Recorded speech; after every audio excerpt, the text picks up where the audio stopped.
ಎಲ್ಲ ಗ್ರೇಟರ್ ಮೈಸೂರು. ಇಲ್ಲಿ ನಗರ ಪಾಲಿಕೆ ಚುನಾವಣೆ. ನಾನು ಅವತ್ತು ಕೇಳಿದ್ರಿ, ನೋಟಿಫಿಕೇಶನ್ ಆಗೋಯ್ತು ಸಾವಿರಾರು ಕೋಟಿ ಅಭಿವೃದ್ಧಿಗೆ. ಇಲ್ಲಿ 400 ಕೋಟಿ ಕೊಡೋಕ್ಕೆಯ ಮೂಡ ದುಡ್ಡು.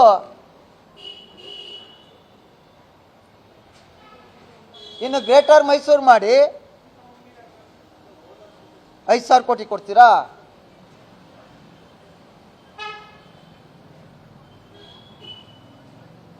ಯಾಕೆ ಇದನ್ನ ಪಕ್ಷದ ಕಾರ್ಯಕ್ರಮ ಅಲ್ಲ ಅಂದೆ ಅಂದರೆ, ಯಾವ್ಯಾವ ಪಕ್ಷದವ್ರು ಇದ್ದಾರೋ ಈ 50ರಲ್ಲಿ, ಈ 50-50ಲಿ 50-50ಲಿ ಅದಕ್ಕೆ ನಾನು ಯಾವುದೇ ಪಕ್ಷದ ಕಾರ್ಯಕ್ರಮ ಅಲ್ಲ. ಆದರೆ ಈ ಮೂಲಕ ಕೈ ಮುಗಿದು ಪ್ರಾರ್ಥನೆ ಮಾಡೋದು, ಆದಷ್ಟು ಬೇಗ ನಗರಾಭಿವೃದ್ಧಿ ಸಚಿವರೇ ಎಲ್ಲ ಸೈಟ್ಗಳನ್ನು ಮುಟ್ಗೋಲು ಹಾಕೊಂಡು ಆದೇಶ ಮಾಡಿ, ಜಿನೈನ್ ರೈತರು ಯಾರವ್ರೆ ಅವ್ರನ್ನ ಉಳಿಸಿಬೇಕಾದ್ರೆ ಅವ್ರಿಗೆ ಕೊಡಿ. ಜನರು ಮೋಸ ಹೋಗೋದನ್ನ ತಪ್ಪಿಸಿ, ಲ್ಯಾಂಡ್ ಆರ್ಡರ್ ಪ್ರಾಬ್ಲಮ್ ಆಗೋದನ್ನ ತಪ್ಪಿಸಿ. ನೆಕ್ಸ್ಟ್ ಬೇಕಾ ನಿಮಗೆ ಕೊಡ್ತೀನಿ. ವರ್ಣಾ ನಾಲೆಗೆ ಅಕ್ವಿಷನ್ ಆಗಿರೋದನ್ನ ಜಮೀನಿಗೆ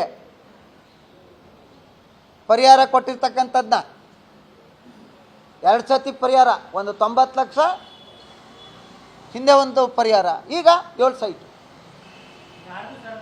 ಕೊಡ್ತೀನಿ. ಡಾಕ್ಯುಮೆಂಟಾ ಲೋಕಾಯುಕ್ತದಲ್ಲ ಇದು ಫೈಲು.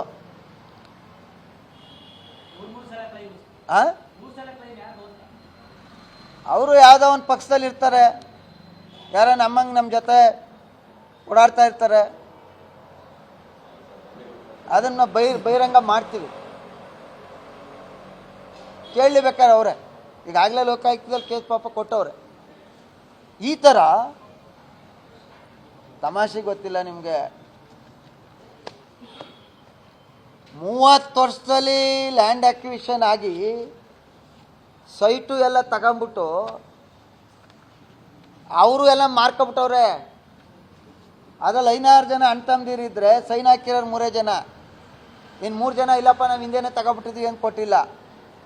ಅಂಥವ್ರಿಗೂ 50-50 ಸೈಟ್ ಹೋಗವೆ.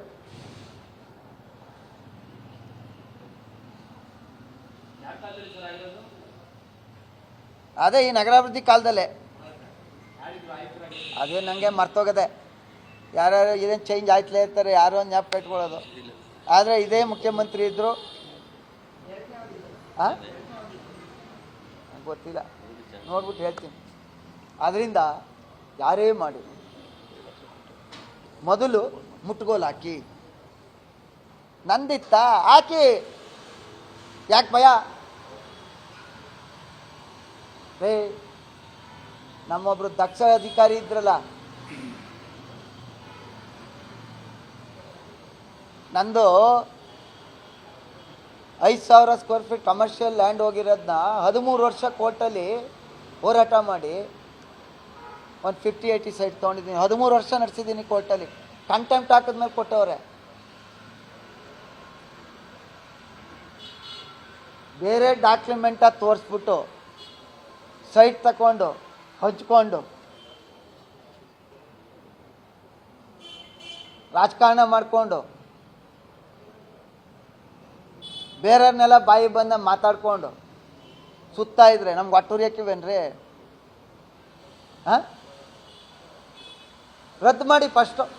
ಬರ್ತಾರೆ ಆಚೆಗೆ ಹೋಯ್ತಾರೆ, ಯಾರ್ಯಾರು ತಗೊಂಡವ್ರೆ ಸೈಟ್ ಅವ್ರವ್ರ ಮನೆ ಬಾಗಿಲಿಗೆ ಹೋಯ್ತಾರೆ. ದುಡ್ಡು ಕೊಡ್ತೀಯಾ, ಕತ್ತಪಟ್ಟಿ ಇಟ್ಕೊಳ್ಳಲ್ಲ, ಇಲ್ಲ ನಿನ್ನ ಮನೆ ಮುಂದೆ ವಿಷ ಕೊಡಿ ಏನಂತ ಕೇಳ್ತಾರೆ. ಮಾಡಿ ಸ್ವಾಮಿ, ಇನ್ನೂ ನೀವು ಚಿಕ್ಕವರಿದ್ದೀರಿ, ಪಾಪ ನಿಮ್ಗೆ ಯಾವುದೂ ಆಸೆ ಇಲ್ಲ. ನಮ್ಗಾರ ಆಸದೆ, ಹೆಂಡ್ತಿ ಮಕ್ಕಳು ಎಲ್ಲ, ಪಾಪ ಇನ್ನೂ ಏನು ಆಸೆ ಇಲ್ಲ. ಈಗ ಸಮಾಜವಾದಿ ನೆಲೆಯಿಂದ ಬಂದವರು, ಅವ್ರನ್ನ ಮನವಿ ಮಾಡ್ತಾ ಇದ್ದೀನಿ, ಕೂಡಲೇ ರದ್ದಾಗಬೇಕು. ಇಲ್ಲದೇ ಇದ್ದರೆ ನಾವು ಮುಂದೆ ಅನಿವಾರ್ಯವಾಗಿ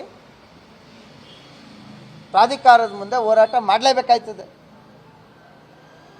ಜನರನ್ನು ನಾನು ಪ್ರಾಧಿಕಾರದ ಅಧ್ಯಕ್ಷ ಆಗಿದ್ದೇನಲ್ವಾ, ಬೆಳಗ್ಗೆ ಚಾರ್ಜ್ ತಗೊಂಡೆ, ಮಧ್ಯಾಹ್ನ ನೀತಿ ಸಂಹಿತೆ ಜಾರಿ ಆಯಿತು, ಸರ್ಕಾರ ಡಮ್ ಅಂತು, ನಾನು ಒಬ್ಬನೇ ಒಂದೇ ಎಷ್ಟು 4 ಗಂಟೆ ಪ್ರಾಧಿಕಾರದ ಅಧ್ಯಕ್ಷ, ಫೋಟೋ ಮಾತ್ರ ಅದೇ. ಸರ್, ಈ ಪ್ರಕರಣ ಸಂಬಂಧಪಟ್ಟ ಆರಂಭಿಕಲ್ಲೂ ಕೂಡ ಸಿಬಿಐ ವಹಿಸಿ ಅಂತ ಹೇಳಿ ಆರೋಪ ಬರ್ತಿದೆ. ಬಟ್ ಆದ್ರೂ ಯಾಕೆ ಸಿಬಿಐ ವಹಿಸಿ? ನಮಗೆ CBIಯೋ EDಯೋ ಲೋಕಾಯುಕ್ತವೋ ನೀವು ಹೇಳ್ತಿರಲ್ಲ, ಆ ಲೋಕಾಯುಕ್ತದರು ನಾನು ಒಳ್ಳೆದಾಯ್ತು ನೀವು ಹೇಳಿದ್ದು. ಅವ್ರು ಯಾರೋ AEE ಇಷ್ಟು ಲಕ್ಷ, ಇದು ಎಕ್ಸಿಕ್ಯೂಟಿವ್ ಇಂಜಿನಿಯರು ಇಷ್ಟು ಕೋಟಿ, ಭಾಳಷ್ಟು ಪ್ರಾಮಾಣಿಕರು IAS IFS IRS ಅವರೇ.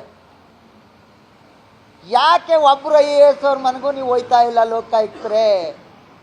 ಹಂಗಾರೆ ಇವರು 100% ಎಲ್ಲರೂ ಪ್ರಾಮಾಣಿಕರ ಇದ್ದಾರೆ, ಇಲ್ಲೂ ಇದ್ದಾರೆ, KSಲೂ ಇದ್ದಾರೆ, D ಗ್ರೂಪ್ಲೂ ಇದ್ದಾರೆ ಪ್ರಾಮಾಣಿಕರು. ಹಂಗಾರೆ ಒಬ್ಬರೂ ನಾವು ನೋಡಿಲ್ವ ಎಷ್ಟು ಕಡೆ ಸೂಟ್ ಕೇಸಲ್ಲಿ ದುಡ್ಡು ತೊಗೊಂಡೋಯ್ತಾ ಸಿಗಾಕೊಳ್ಳಿಲ್ವಾ? ಏನು ಮಾಡ್ತಾ ಇದ್ದಾರೆ ನಮ್ಮ ಲೋಕಾಯುಕ್ತರು? ಯಾಕೆ ಅವ್ರ ಸುದ್ದಿಗೆ ಹೋಗಲ್ಲ? ಅವ್ರು ಏನಾದ್ರು ವ್ಯಾಪ್ತಿ ಆಚೆ ಇದ್ದಾರಾ? ನೀವು ಕೇಳಿದೆ ನಾನು, ED ಅಂದ್ರಲ್ಲ, ED CBI ಅಂತ. ನಾನು ಈ ಲೋಕಾಯುಕ್ತರಿಗೂ ಒಂದು ಮನವಿ ಅವ್ರಿಗೆ ಒಂದು ಮನವಿ ಕೊಡಬೇಕು ಅಂತ ಮಾಡಿದ್ದೀನಿ ರೀ. ಒಬ್ಬ IAS ಆಫೀಸರು ಚಾರ್ಟರ್ಡ್ ಫ್ಲೈಟಲ್ಲಿ ಹೋಯ್ತಾರೆ ರೀ ನೆಗೋಸಿಯೇಷನ್ಗೆ, ಟೆಂಡ್ರ್ ನೆಗೋಸಿಯೇಷನ್ಗೆ.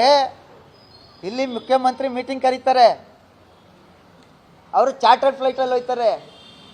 ಪಾಪ ಆಮೇಲೆ ಅವ್ರನ್ನ ಸಸ್ಪೆಂಡ್ ಮಾಡಬೇಕು ಅಂತ ಪಾಪ ಆಗಿನ CM ಟ್ರೈ ಮಾಡ್ತಾರೆ. ನಮ್ಮ ಸನ್ಮಾನ್ಯ ಸಿದ್ದರಾಮಯ್ಯನವರು ಅಲ್ಲ ಹೋಯ್ತಾರೆ. ಆಗ ಒಬ್ಬ ಮಂತ್ರಿ ಹೇಳ್ತಾರೆ, ಇದು ಬೇಡ ಅವ್ರನ್ನ ಸಸ್ಪೆಂಡ್ ಮಾಡಬೇಡಿ ಅಂತ. ಆಮೇಲೆ ವರ್ಗಾವಣೆ ಮಾಡ್ತಾರೆ. ಯಾಕೆ? ಮಂತ್ರಿದೇನದೆ ಅಂತ ಎಲ್ಲ ಗೊತ್ತಾಗೋಯ್ತದಲ್ಲ. ಇಂಥ ವ್ಯವಸ್ಥೆನಲ್ಲಿ ರಾಜ್ಯ ಇದೆ. ಇಂಥವ್ರನ್ನೆಲ್ಲ ರಕ್ಷಣೆ ಮಾಡ್ತಾ ಇರೋರು ನಮ್ಮ ಸಹೋದರಿ ಸಮಾನರಾದಂಥ ನಮ್ಮ ಚೀಫ್ ಸೆಕ್ರೆಟರಿ ಇದ್ದಾರಲ್ಲ, ಪಾಪ ಅವ್ರು ಏನು ಮಾಡ್ತಾರೆ ವ್ಯವಸ್ಥೆ. ಅದಕ್ಕೆ ಮಾನ್ಯ ನಮ್ಮ ನಗರಾಭಿವೃದ್ಧಿ ಸಚಿವರನ್ನ ಹುರುಪಿದೆ. ಡಾಕ್ಟ್ರು, ನಿಮಗೆಲ್ಲ ಸಬ್ಜೆಕ್ಟ್ ಗೊತ್ತಿದೆ, ಸಮಾಜವಾದಿ ಹಿನ್ನೆಲೆ ಇದೆ. ನೀವು ನಗರಾಭಿವೃದ್ಧಿ ಸಚಿವರಾಗಿರೋದನ್ನ ಸ್ವಾಗತಿಸ್ತೀನಿ, ಅಭಿನಂದಿಸ್ತೀನಿ. ಆದರೆ ಬೇಗ ರದ್ದು ಮಾಡಿ.